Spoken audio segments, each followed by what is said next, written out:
sinful nature, from that nature will reap destruction. The one who sought to seek the Spirit from the Spirit will reap eternal life. Verse 9, let us not become weary in doing good, for at the proper time we will reap a harvest if we do not give up. And if we want to reap good things, we must know some good. Ayan. Ito po yung sinasabi na principle ng Bible na what you sow is what you reap. And siguro po, madalas na nating naririnig yung, yan, kasi nagsalit siya ng ganito, kaya inaani niya ngayon. Kasi inaani niya ngayon. Ayan. And totoo po ito kung sabihin ito. At ano ba po yung ikinamit natin, kasi maganda man yun, o masama, meron po yung katapat na harvest. Ayan. And sabi nga dito, di ba? Sabi sa Bible, the one who sought to please his sinful nature, from that nature, will reap destruction. And meron po dalawang uri ng na pwede natin itabi. Yan po ay mabuting buto at parang masamang buto. Ayan. So parang kapag nagtanim ka ng hindi maganda, babalik sa iyo. Parang aanin ko rin. Pero ito pong maganda dito na sinasabi ng Bible, na kapag nagtanim tayo ng mga mabubuting bagay, yun din po yung aanin natin. Ayan. So hindi lang po ito magdating sa financial, di ba? Pag nagtatanim tayo ng goodness ng mga tao, eventually babalik sa atin yan. And, ayan, dito po, alam niyo po ba, na-expect na posible na magpili tayo at mas maging mayaman tayo. But it's also possible na maghawak tayo o higpitan natin yung isang bagay. But at the end of the day, ma-lose natin lahat yun. Ayan. Dito po pinapakita sa atin na kapag, di ba meron kasi tayong thinking na kapag pagbigay ako, mawawalan ako. Kasi parang, alam niyo yun yung parang nature natin silang tao na ako muna bago yung iba. Dapat taling ako, yan, pag nagbibigay tayo nagbibigay, lagi ko na ayan, parang di ba meron tayong selfish desire kasi, diba? Pero dito sinasabi, pinapakita po na kapag tayo yung nagbigay, yung pag-inuna natin, yung para sa Lord, para sa ibang tao, we can be assured na tayo mismo ay hindi nawawala. Diba? Kapag tayo nagbigay, ang Panginoon yung pagbabalik. Diba? Ang Panginoon ang mag-aalaga sa atin. Hindi tayo pwede pabayaan ng Panginoon. Hindi yung principle niya, diba? And dito po, yun, minsan pag nagbibigay tayo, feeling natin nawawala tayo. Pero dito kasi nasabi ng Lord, diba, na meron tayong bawat kung ano yung tinanim natin, meron yung harvest.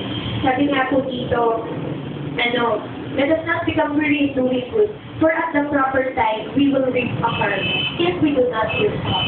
Ayan, di ba po, bawat mga buto, o bawat tinatanim, meron yung kanya-kanyang season ng pag-harvest. Hindi naman po pag nagtanim tayo ng mangga, ng santol, walang iba pang buto, hindi naman yan sabay-sabay sa isang season na tutupo. Diba? At kagaya sa mga diba nga sa prutas, o may season ng mangga, may season ng santol, may season ng ganito. Kasi hindi siya sabay-sabay na pina-harvest talaga o tumutupo. And ganoon din po sa atin sa mga seeds natin na ginagawa sa Diyos para sa ibang tao, diba? Meron din po itong kanya-kanyang season. Ngayon, ito naisip natin, tagal-tagal naman, may tinanim ako sa ganitong bagay, nitong ganitong taon, pero ba't hanggang ngayon, hindi ko pa rin nakikita yung itinanim ko. Parang ang tagal-tagal naman. Pero, ganun nga pa yung sinasabi sa Bible, diba? We will reap a harvest if we do not give up. Parang pwede naman na we will reap a harvest. Pero, sabot na, hindi na ilalagay if we do not give up. Pero bakit kaya, may dinugtong pa if we do not give up? Siguro po dahil alam ng katulad nito sa Galatians, na ang mga tao talaga, minsan kapag may sinalim ka na, adjust na, nagsalim ka na. Ang problema, kapag matagalan na tayo, naging patient na tayo, kaya hindi na natin nakikita yung kung anong harvest natin. Kapag nag-give up na tayo, hindi natin tagal-tagal naman, parang walang nangyayari. Nag-give up, hindi na nga, huwag na lang. Parang hindi sayang yung pag-aantay natin, sayang yung seed natin, kung hindi natin naantayin yung harvest natin o yung blessing na kalakit nung pinanim natin. Kaya, ayun, ano man po yung mga itatanim natin o tinatanim natin ngayon. rest assured, di ba? Na lalo na kung good things talaga yan, rest assured na meron niyang kapalit mula sa Panginoon. Diba? Parang kapag pag gumawa tayo ng mabuti, ano yun eh, parang nakukuha natin yung attention talaga ng Panginoon.